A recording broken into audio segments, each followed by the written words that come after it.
Baik, sebelumnya Namo Sang Hyang Adi Budaya, Namo Buddhaya. Di sini kami dari kelompok B akan memaparkan hasil kerja kami. Sebelumnya kami akan membahas tentang Candi Mendut. Adapun anggota kelompok kami, yang pertama Andre Agustian Bagio, Surya Devi Amriliani, Wisnu Damayuda, Winda Suryaning Tias, Widyaning-rum. Untuk materi bahasan kami,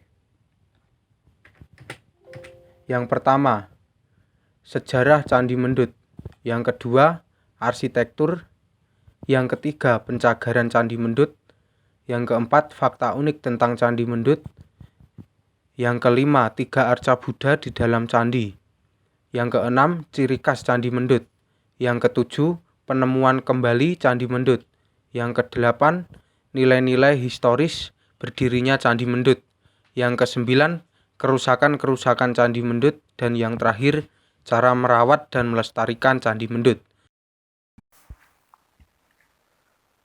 Baik, sebelumnya selamat siang, Namo Sang Hyang Adi Budaya, Namo Buddhaya.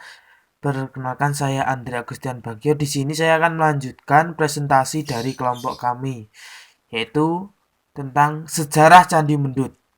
Candi Mendut terletak di Desa Mendut, Kecamatan Mungkit, Kabupaten Magelang, Jawa Tengah. Jaraknya sekitar 38 km ke arah barat laut dari Yogyakarta, serta 3 km dari Candi Borobudur. Candi bercocok Buddha ini memiliki arsitektur yang unik. Tempat peribadatan yang kemudian dikenal sebagai Candi Mendut didirikan oleh Raja Dharanindra atau Indra dari Wangsa Sailendra. Bukti pendiriannya tertulis di dalam prasasti Karangtengah yang berangkat tahun 824 Masehi. Kemudian arsitektur. Candi Mendut terbentuk segi empat, tinggi bangunan utuh 26,40 meter. Di atas batu setinggi 2 meter. Tangga menuju selasar candi terdapat di sisi barat. Di depan pintu masuk candi yang dilengkapi bilik penampil. Di dinding pipi tangga terdapat panel berpahat yang menggambarkan ajaran Buddha. Sedangkan pada pangkal tangga ada patung sepasang naga yang membuka mulut. Di dalam mulut naga terdapat binatang yang menyerupai singa. Lalu di bawah naga terdapat panel bergambar makhluk kerdil, gana. Selain tangga, pada dinding kaki candi terdapat 31 panel yang berisi cerita, pahatan bunga, serta suluran. Sedangkan di dinding luar langkan terdapat saluran air atau jaladwara dengan atap yang terdiri dari 3 kubus yang semakin kecil ke atas. Candi Mendut dianggap memiliki kemiripan dengan candi di sekitar kompleks Candi Dieng serta Gedong Songo. Candi Mendut juga dilengkapi dengan elemen lain seperti arca dan stupa. Tepat di dalam bilik terdapat 3 arca Buddha. Sakyamuni yang bersila, Avalokitesvara yang melambangkan sifat penolong, dan Maitreya yang melambangkan pembebas manusia di masa depan.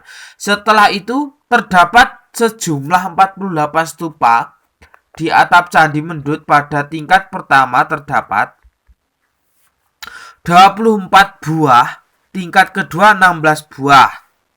Selanjutnya, pencagaran Candi Mendut.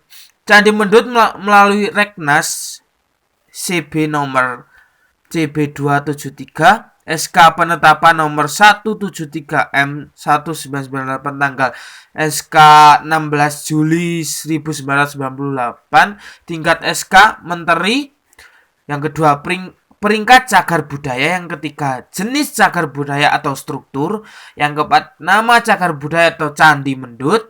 Yang kelima, keberadaan. Beradaannya itu di Provinsi Jawa Tengah, Kabupaten, dan Kota Magelang.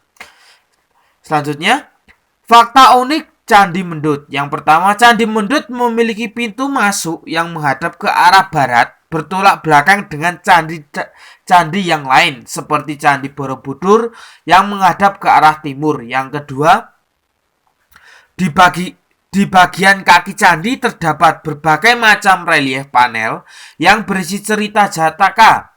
Hal uniknya yaitu terdapat relief sepasang suami istri raksasa Kuwera dan Hariti, dan itu tidak ditemukan di candi lainnya. Yang ketiga, di Candi Mendut terdapat 8 relief bodhisatwa dengan berbagai sikap. Ukuran panel relief ini lebih besar dibandingkan dengan yang dimiliki di Candi Borobudur. Yang keempat, di bagian bilik candi terdapat 3 arca Buddha berukuran sebesar dengan sikap tangan berbeda. Yang kelima, terdapat sebuah pohon bodhi besar dan rindang yang tumbuh di kokoh di halaman candi. Yang keenam, persis di sebelah candi terdapat wihara Buddha Mendut yang melingkupi asrama, tempat ibadah, taman, dan beberapa patung Buddha. Baik, itulah penjelasan dari saya. Untuk selanjutnya akan dilanjutkan oleh Mbak Widya Stuti. 3 arca Buddha di dalam Candi Mendut. Yang pertama, arca Dhyani Buddha Sakyamuni. Arca ini juga dikenal dengan nama Wairocana. Arca ini terletak di tengah candi dengan menghadap bagian barat Candi Mendut. Arca ini terlihat dalam posisi duduk dengan kedua kakinya menyiku ke bawah.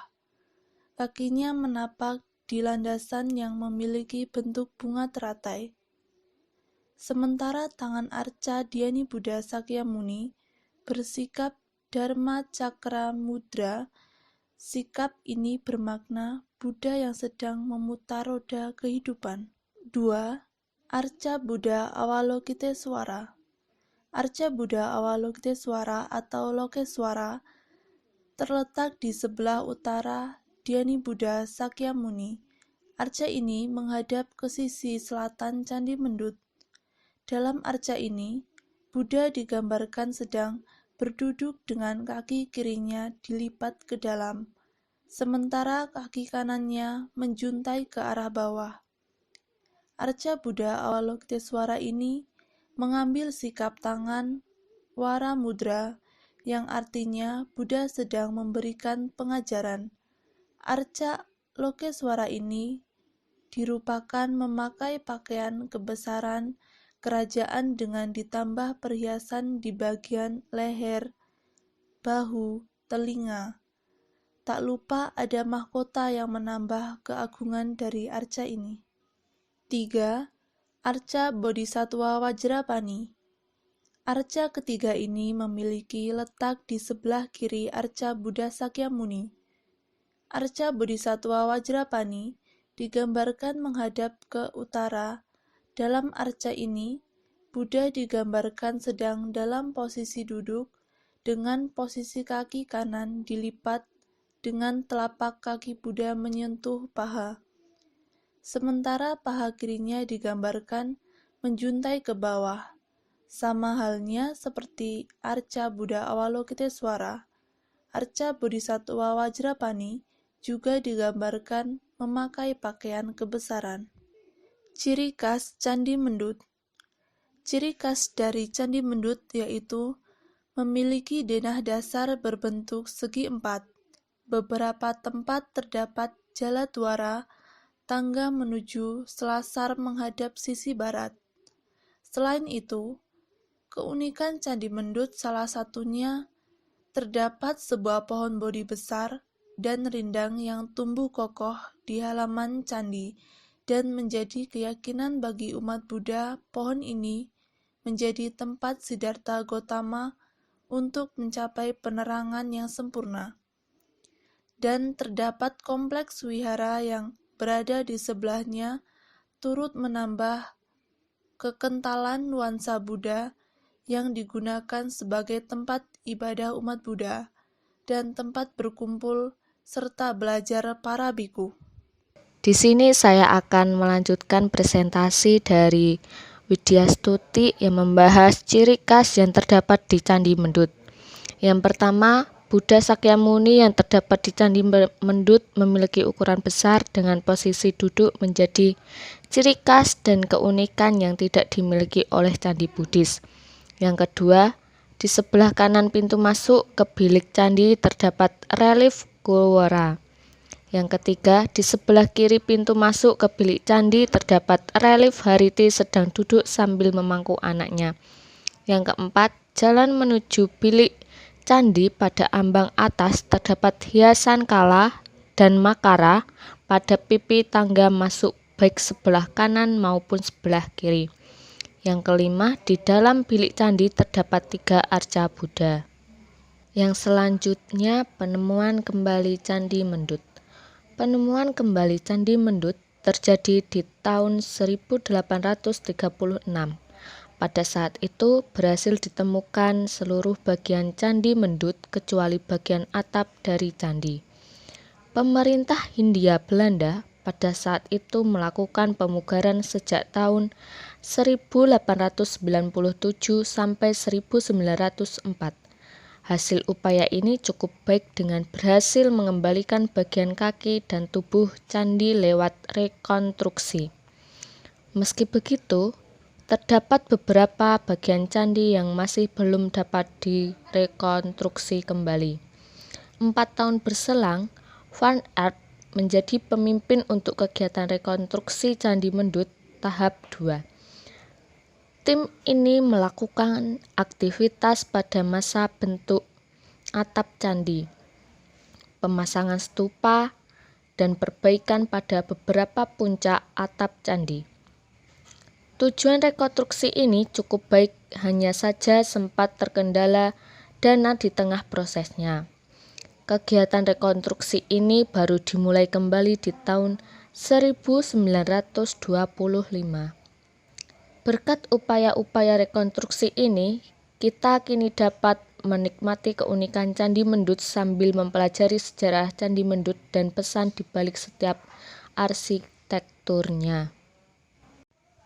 Yang selanjutnya, nilai-nilai historis berdirinya Candi Mendut. Yang pertama, nilai arkeologis.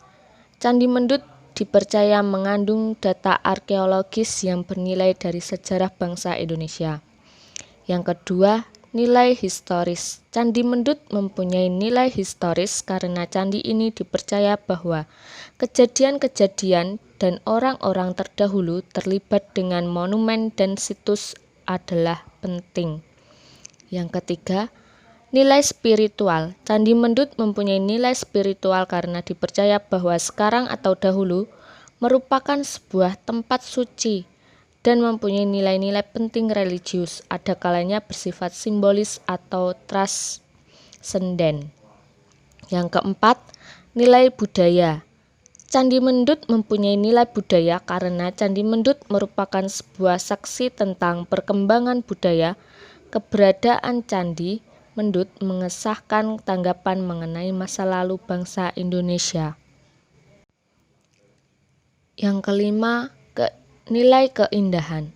Candi Mendut mempunyai penampilan yang mempesona, mengagumkan, dan luar biasa. Keluarbiasaan candi ini membuat pengunjung terpesona terkait dengan desain, cerita rakyat, dan uraian keilmuannya yang melekat pada keberadaan dan kecantikan panoramanya di sekitar.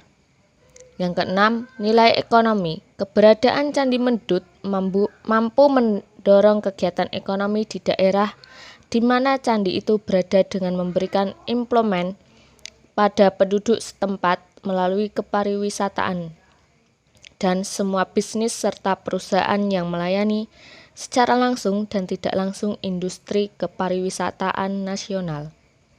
Sewaktu belum dalam proses pemugaran dalam keadaan yang semrawut, Candi Mendut telah mampu menarik perhatian wisatawan luar dan dalam negeri. Bersama-sama dengan Candi Prambanan, candi ini telah menjadi andalan bagi pengembangan ekonomi regional Jawa Tengah. Yang ketujuh, nilai politik. Relief Candi Mendut melambangkan atau mencerminkan suatu konsep politik atau pembangunan politik yang signifikan agar diingat oleh rakyat secara spontan, agar penduduk menyadari kemudian menghayati makna atau pesan kemanusiaan dalam hidup bermasyarakat, berbangsa, dan bernegara. Kerusakan-kerusakan di Candi Mendut. Berdasarkan hasil observasi lapangan, kerusakan kemungkinan menyebabkan kebocoran atap Candi Mendut adalah adanya retakan dan celah antar batu baik di lantai maupun di dinding pada atap candi yang memungkinkan air hujan masuk ke dalam struktur candi. Cara merawat dan melestarikan Candi Mendut berdasarkan setiap faktor yang mempengaruhi kerusakan Candi Mendut, berdasarkan faktor tekanan setiap batuan dan faktor suhu, cara perawatan yang dapat dilakukan hanya memperbaiki batuan yang retak dan mengganti batuan yang pecah. Untuk perawatan terhadap faktor lumut, ganggang, dan jamur kerak, pihak pengelola telah mempunyai cara tersendiri untuk membasmi lumut, ganggang, dan jamur kerak yang tumbuh pada batuan di Candi Mendut. Yang terakhir adalah cara perawatan terhadap kerusakan yang disebabkan oleh manusia, yaitu cara pencegahan dari pengambilan dan perusakan batu candi adalah dengan memberikan peringatan kepada setiap pengunjung Candi Mendut agar tidak merusak candi.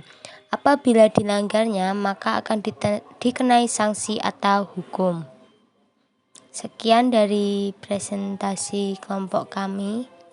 Terima kasih.